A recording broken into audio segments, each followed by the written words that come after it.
Selamat datang di channel Apotekermu. Kali ini kita akan membahas soal UKAI terkait dengan MACO, yaitu Maximum Allowable Carryover. Soalnya adalah suatu industri farmasi akan melakukan validasi pembersihan alat yang digunakan untuk bahan aktif allopurinol 100 mg dan paracetamol 500 mg, di mana batch size dari allopurinol adalah 200 kg dan paracetamol adalah 100 kg. Batas safety-nya adalah 1000. Jika allopurinol akan dibersihkan terhadap PCT, berapakah maksimum allowable carryover-nya? Kalau misalkan soalnya A1, B2, C3, D4, E5 gitu ya. Jadi angka depannya itu berbeda antara satu jawaban dengan jawaban yang lain. Berarti untuk menemukan jawaban yang paling tepat itu akan lebih mudah. Jadi MACO itu adalah jumlah maksimum bahan obat yang diperbolehkan untuk tertinggal pada peralatan atau area produksi setelah proses produksi selesai. Simpelnya, MACO itu adalah jumlah yang dapat diterima dari zat aktif dari produk sebelumnya yang ditransfer atau yang ada di produk berikutnya. Jadi di sini ada dua ya, produk sebelumnya dan produk berikutnya. Kemudian konsep MACO itu juga sangat penting dalam industri farmasi untuk memastikan bahwa tidak ada kontaminasi silang yang terjadi antara produk yang satu dengan yang lain, apalagi jika suatu alat produksi digunakan untuk lebih dari satu jenis produk obat.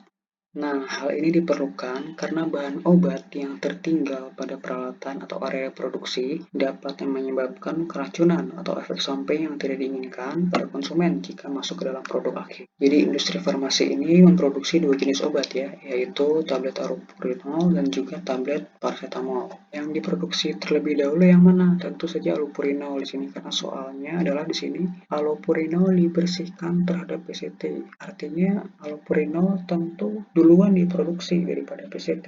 Jadi di sini allopurinol diproduksi terlebih dahulu menggunakan alat-alat yang ada di sini, kemudian menjadi tablet, kemudian diproduksi paracetamol, kemudian jadi tablet paracetamol. Nah, di sini bisa kita lihat bahwa ada kotak merah di sini yang tertinggal pada alat, kemudian juga ada kotak merah di sini yang ada di dalam tablet paracetamol. Nah, kotak merah inilah yang disebut sebagai MACO ya, Maximum Allowable Carryover. Ini adalah jumlah allopurinol atau produk sebelumnya yang tertinggal pada produk berikutnya. Kemudian bagaimana cara menghitung MACO? Perhitungan MACO itu dapat dilakukan dengan mengetahui variabel-variabel seperti PDA, Permitted Daily Exposure of the Previous Product, kemudian NOAL, LD50, NBS, MDD, TDD, dan juga Safety Factor. Kalian bisa pause dan baca sendiri ya pengertiannya. Untuk rumusnya, rumus untuk menghitung MACO itu ada dua. Jadi rumus yang menggunakan PDA dan rumus yang menggunakan NOAL. Hubungan antara PDA dan juga NOAL ada di dalam rumus ini ya. Jadi PDA pref itu miligram per day itu sama dengan NOAL dikali weight adjustment dikali faktor-faktor. Faktor-faktornya itu nanti ada di sini.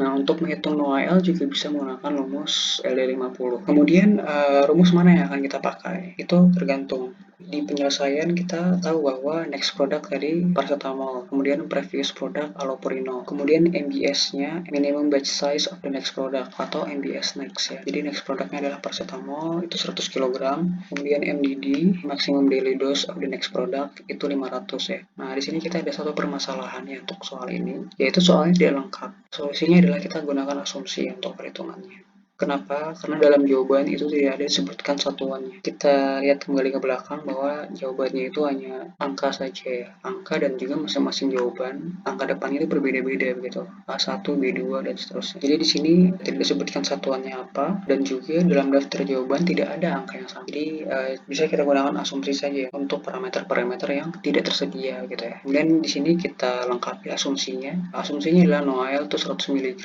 no observed adverse effect level of the previous product. Jadi di situ kita gunakan 100 mg itu sama dengan dosis dari allopurinol. Kemudian F1-nya itu 1, F2 10, F3 10, F4 1, dan F5 juga 1. Kemudian kita masukkan parameter-parameter yang sudah kita ketahui ini ke dalam rumus PDA pref-nya sehingga dihasilkan hasilnya itu PDA pref-nya sama dengan 1. Kemudian baru kita bisa menghitung MACO-nya. MACO-nya ya 1 kali 100 per 500. Rumusnya itu adalah PDA pref kali MBS MBS next per MDD next. Jadi 1 kali 100 per 500 hasilnya ada 0,2 mg. Hasilnya bisa kita perhatikan di sini dia mengandung angka 2 ya, 0,2 mg. Apakah ada 0,2 mg dalam jawaban? Tentu saja tidak ada ya. Dalam soal ini satuannya saja tidak disebut. Bisa kita asumsikan bahwa 200 mg atau 200 mikrogram itu adalah jawaban dari soal ini. Jadi jawaban B mungkin saja jawaban yang paling tepat. Sebagai pembanding, untuk menyelesaikan soal ini saya juga melihat di buku-buku latihan soal yang lain ya. Jadi di situ ada satu penyelesaian yang menggunakan rumus sebagai berikut, yaitu menghitung maconya adalah 1 kali dosis obat sebelumnya dikali 10 pangkat 6 dibagi safety factor dikali dosis obat selanjutnya. Jadi kekurangan dari rumus ini kalau menurut saya adalah rumusnya ini tidak diketahui reasonnya ya. Dan juga sumbernya itu kenapa rumusnya begini itu tidak saya ketahui. Kalau misalkan kita gunakan rumus ini hasilnya memang 200 gitu, sama gitu. Angka yang ada dalam hasil maconya itulah 2, yaitu jawabannya juga menjurus kepada jawaban yang B begitu. Menggunakan rumus ini ataupun rumus yang sudah saya berikan sebelumnya tadi, menggunakan MBS next, MDD dan juga PDA itu jawabannya sama-sama B ya. Begitulah video bahas soal UKAI pada kesempatan kali ini mengenai cara menghitung maksimum allowable carryover. Semoga bermanfaat. Jangan lupa di-share jika video ini bermanfaat. Sampai jumpa di video selanjutnya.